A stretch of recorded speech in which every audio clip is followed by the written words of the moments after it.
Em nome do Pai que me criou, do Filho que me resgatou e do Espírito Santo que me santificou. Divina vontade, reina na minha vontade. A minha mãe, eu te amo e tu me amas, dá-me um gole da divina vontade para a minha alma.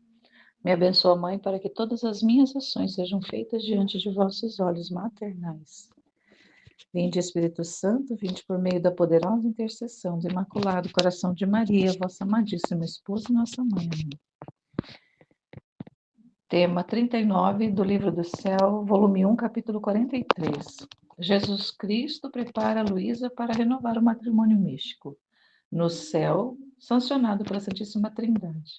Por isso, ele lhe fala das três virtudes teologais, iniciando pela fé. Neste estado que mencionei, passei cerca de 3 anos e ainda estava na cama, quando uma manhã Jesus me fez entender que queria renovar o matrimônio, mas não já na terra como na primeira vez, mas no céu, diante da presença de toda a corte celestial, assim que estivesse preparado para uma graça tão grande. Eu fiz tanto quanto pude para dispor-me, mas que, sendo eu tão miserável e insuficiente para fazer qualquer sombra de bem, se necessitava a mão do artífice divino para dispor-me, porque por mim jamais teria conseguido purificar minha alma. Uma manhã, era a véspera da Natividade de Maria Santíssima. Meu sempre benigno Jesus veio, ele mesmo para me dispor. Não fazia mais que ir e vir continuamente. Uma hora me falava da fé e me deixava, e eu sentia infundir uma vida de fé na minha alma. Minha alma rude como a sentia antes, depois do falar de Jesus, a sentia levíssima, de modo a penetrar em Jesus, e ora olhava a potência, ora a santidade, ora a bondade e seus demais atributos. E minha alma ficava estupefata num mar de espanto e dizia: Poderoso Deus, que pode diante de ti não ficar desfeito? Diante dessa imensidão de Deus, que outra santidade, por quão sublime seja, ousará comparecer ante sua presença? Depois sentia-me voltar a mim mesma e via o meu nada, a insignificância das coisas terrenas. E como são nada diante de Deus. Eu me via como um pequeno verme, todo cheio de pó, que me arrastava para dar algum passo, e que para me destruir não era preciso senão que alguém me pisasse o pé em cima. E com isso ficava desfeita. Então, vendo-me tão feia, quase não me atrevia a ir perante Deus, mas sua bondade me apresentava diante da minha mente, e me sentia atraída, como por um imã, para ir até ele, e dizia entre mim: Se és santo, também és misericordioso. Se é poderoso, também há em si também suma bondade. Parecia-me que a bondade o circundava por fora e o inundava por dentro. Quando olhava a bondade de Deus, me parecia que ultrapassava todos os outros atributos, mas depois, olhando para os outros, via-os também iguais a si mesmos, imensos, incomensuráveis, incompreensíveis à natureza humana. Então, aqui, né, ela começa a relatar a renovação do matrimônio místico diante da Santíssima Trindade. Então, que ela só inicia. Mas, assim, que é importante, né, que ela vai falar da fé, mas ainda não discorre exatamente sobre a fé. Mas já coloca que ela vai falar ainda em muitos trechos relacionados à fé. Ela não, Jesus, né, vai comunicar realmente sobre a fé. Mas aqui ela deixa transparecer que, né, essa fé ali também dá essa luz que ela recebe para enxergar-se, né? Ela se vê, ela consegue se ver. Ali ao ver também, né, ao perceber a imensidão de Deus, a grandeza de Deus, a bondade infinita de Deus, ao vê-lo circundado todo, por dentro e por fora de bondade, e também vai relatando as demais potências, né, a santidade, a beleza e tudo mais, que tudo não, né, Deus não é mais poderoso do que é bom, ele não é melhor do que é misericordioso, do que é amoroso. Então, todos os atributos de Deus estão num equilíbrio, porque Deus é ordenado, né? Deus não é desordenado, Deus é ordem. Então, todos os seus atributos estão numa harmonia, estão num equilíbrio. Então, também ela quer deixar isso claro, né? Toda a potência dele, né? A santidade dele, tudo está dentro de um equilíbrio. E esse equilíbrio acaba que, né, a mente humana nenhuma vai ser capaz de compreender todos esses atributos, e muito menos que esses atributos eles estão num perfeito equilíbrio, numa perfeita harmonia. E aí ela se vê, né, ela se enxerga ali como, né, como nada, ele dá essa, né, esse entendimento para ela de ver-se como nada, como um verme, até ela relata, né, como um verme que poderia, né, uma pessoa, um vermezinho que caminha aí na terra, né, que a gente às vezes pisa e esmaga.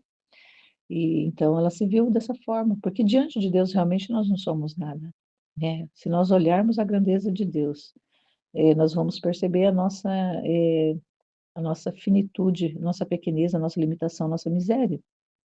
E ao nos percebermos tão dependentes e tão necessitados, do amor dele, da misericórdia, da bondade, da justiça, de todos esses atributos que nós temos que, ao percebermos nada que somos, nós também precisamos também perceber que nós somos dependentes de Deus. Em tudo nós somos dependentes.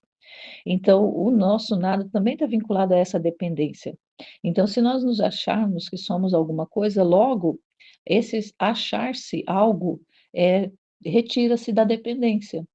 Então, isso que é um grande mal para a nossa era, para o ser humano como um todo, do primeiro ao último. Mas, sobretudo, assim, no nosso tempo, o mal é de achar-se alguma coisa. Então, sempre que o ser humano se acha alguma coisa, ele retira de Deus o poder de realizar nele o que Deus precisa realizar. Então, retira a dependência. Então, se eu me vejo boa, eu retiro, assim, eu corto essa dependência de que a minha bondade não é minha, mas é que ela é uma bondade de Deus em mim. Se eu me vejo inteligente, eu também retiro essa dependência da inteligência que vem de Deus, que é a inteligência dele agindo através de mim. Então, nisso, em todos os aspectos que eu for pensar, sempre que eu vejo, que eu me veja como sendo algo, eu tiro de Deus o poder desse algo, porque eu me retiro da dependência. Então, eu acho que eu posso alguma coisa, que eu sou alguma coisa, que eu faço alguma coisa. Então, nisso, a gente separa, né? A gente se exclui da dependência, e é onde que a gente vai para o abismo. Então, a gente precisa relembrar, precisa retomar realmente o nosso nada, a nossa miséria, e que nós somos e precisamos ser totalmente, 100%, 1000% dependentes de Deus. Porque se há algo em nós de bom, é Deus. Se não for dessa forma, se nós não tivermos essa estreita, não só estreitado, mas realmente fundido essa relação de dependência de Deus mesmo, do Criador, do Pai, do Senhor, do senhorio dele sobre nós, da sua vontade mesmo, sobrepondo a nossa, ali aniquilando a nossa, diluindo a nossa na dele, e a dele sendo imperante na nossa vida, a gente só vai realmente caminhar nas trevas, na escuridão, no abismo, e ser realmente um verme, um verme. Embora um verme é uma criatura de Deus, mas a gente é um verme que muitas vezes é aquele que a gente tem os vermes bons e os vermes ruins, né? Aqueles que causam prejuízo.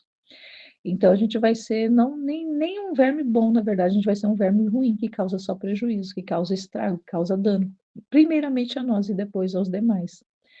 Então a gente precisa realmente lembrar. Eu vejo que nesse texto, sim, é importante isso, a gente se relembrar como dependentes, totalmente dependentes de Deus. Enquanto a gente tiver essa consciência e realmente operar na dependência, a gente vai estar nos braços de Deus. A partir do momento que a gente se separa, que a gente se corta, como Adão cortou-se, né, dessa dependência, ele se retirou da dependência de Deus, é onde que teve origem a toda a desgraça do ser humano, nesse corte de dependência. Então, a gente precisa, cada dia, renovar essa dependência. Sim, Senhor, eu não sou nada, o Senhor é que é tudo, e eu preciso do Senhor. Eu preciso, a minha respiração é o Senhor, o batimento do meu coração é o Senhor. Então, tudo é o Senhor. Então, a gente precisa ter essa consciência e realmente isso tem que ser vivido assim, concretamente na nossa vida. Não pode ser algo só apenas abstrato na nossa mente, mas ele precisa ser real. A nossa vida real, ali no cotidiano, ali no básico, no diário, no ordinário da nossa vida, essa realidade precisa realmente ser, é uma realidade real. Então, é uma redundância, mas que é isso, né? Precisa ser real, precisa ser palpável essa dependência, essa total dependência de Deus, para que tudo, né, seja Ele em nós. Porque, como ele já disse mais uma vez, ele já afirmou que sem Ele nada nós podemos fazer.